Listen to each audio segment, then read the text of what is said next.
नीतीश के सियासी चक्रव्यूह में फंसेगी कांग्रेस।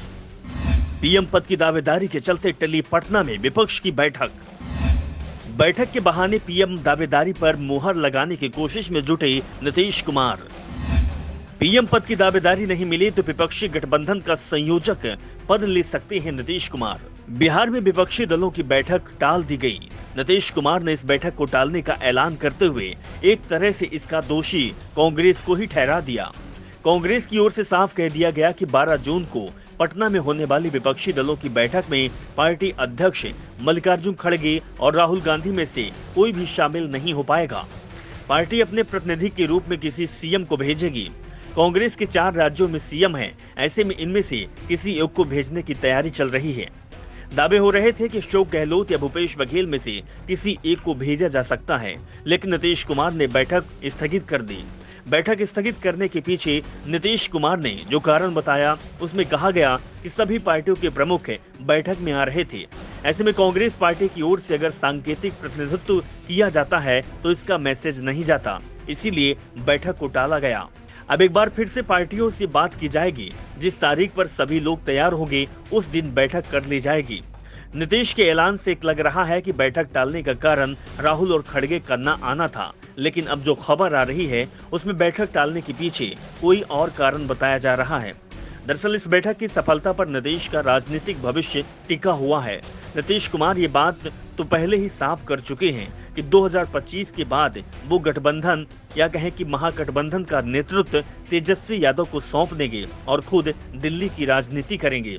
शुरुआत में नीतीश कुमार को दिल्ली करीब दिखाई दे रही थी, लेकिन कर्नाटक चुनाव परिणाम के बाद अब दिल्ली दूर लगने लगी है, क्योंकि कांग्रेस की ओर से विपक्षी एकता को लेकर ज्यादा गंभीरता नहीं दिखाई जा रही है।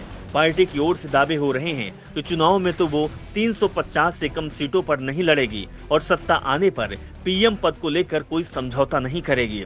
दूसरी ओर नीतीश कुमार भी पीछे हटने की तैयारी नहीं कर रहे हैं। कोशिश है कि अगर विपक्षी दलों की बैठक में उन्हें पीएम उम्मीदवार घोषित नहीं किया जाता है तो कम से कम विपक्षी मोर्चा का संयोजक बना दिया जाए, विपक्षी गठबंधन का नाम तय कर लिया जाए।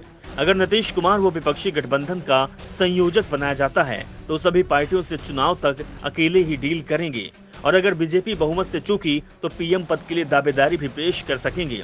ऐसे में जरूर है कि बैठक में कांग्रेस के प्रमुख नेता शामिल हों।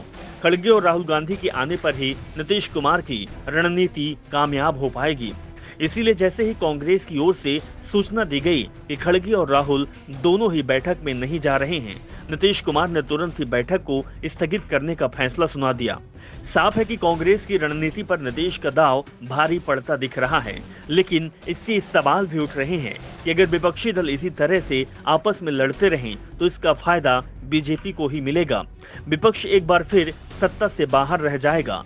दरअसल नीतीश कुमार कांग्रेस को बीजेपी का डर तो दिखा ही रहे हैं, साथ ही इस बात का मैसेज भी दे रहे हैं कि सत्ता मिलेगी तो उसमें बीआरएस, आप, टीएमसी, वाईएसआरसीपी, सपा का साथ भी लेना होगा और ये दल कांग्रेस के साथ जाने में किसी भी कीमत पर तैयार नहीं होंगे। ऐसे में नीतीश कुमार ने अभी तक उम्मीद नहीं छोड़ी है। उन्होंने गेंद को एक बार फिर कांग्रेस के पाले में डाल दिया है और साफ कर दिया है कि जब तक कांग्रेस की ओर से साफ नहीं किया जाएगा कि बैठक में उनकी ओर से कौन सा नेता आएगा, तब तक बैठक आयोजित नहीं की जाएगी। और खड़गे राहुल नहीं आए तो विपक्षी की बैठक नहीं होगी। Bureau report, the such India.